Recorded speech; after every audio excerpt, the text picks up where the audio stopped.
I had an absolutely amazing night. You got to check it out right now. So thanks so very much to my man Keith Pelzer. Oh my God, this guy, I had to ask him for a part two. I was like, please give me some more time. He's coming back Thursday night to be on Strick City Live. Keith has tons of story inside of him, like life that's happened to him and experiences, and he's been willing to share that on my show. And I'm so encouraged by it. I want you to take a look at some of the things that he said right now. Your initial claim to fame in the music industry, or in the industry period, comes from your songwriting and producing. Can you start talking about your past and what you did as far as songwriting, producing, some of the people you worked with? Yes. Well, songwriting, producing, being a Philly born songwriter producer, I come from that whole Philly music era, and basically the easy way to say it is I'm a pew baby. So what that means for people that don't know, I'm a pew baby. I'm a third generation pastor, and so I grew up in church. And so when you grow up in a Black Baptist church, you kind of know music. It's kind of easy.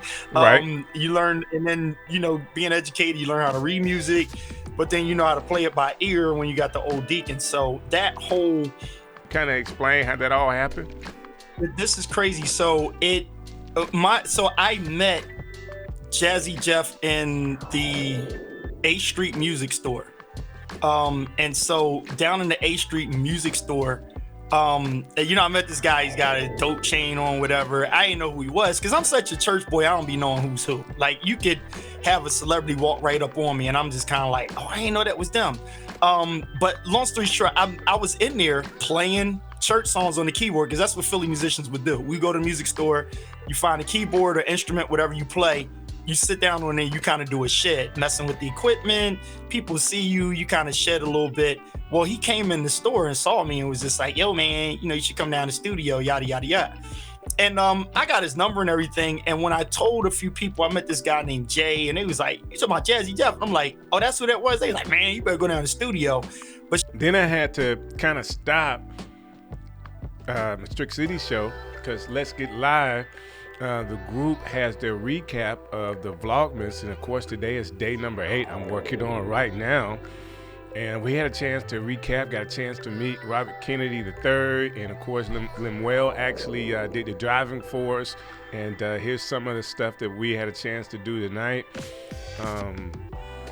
And God has just been so gracious to me. Love the opportunity of being a part of this group. Definitely big shouts out to Doc Rock and his leadership. I mean, it was just, I don't know, a month or so ago that I connected with his material and started watching, and then started commenting, and then started to see more and more of the group from watching his stuff. And the community is just amazing.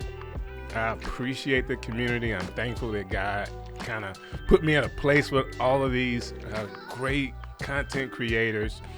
And man, I'm just humbled by it. I really am. So Doc Rock, big shouts out to you. Big shouts out to you, Diana, and everybody that's a part of making this Vlogmas thing happen, because it's definitely keeping us all engaged. And you can't be lazy if you got to get it done. You got to get it done. So again, thank you guys for pushing us to be content creators every day. Hey, this is Vlogmas day number 8 for me. Thank you guys for checking it out.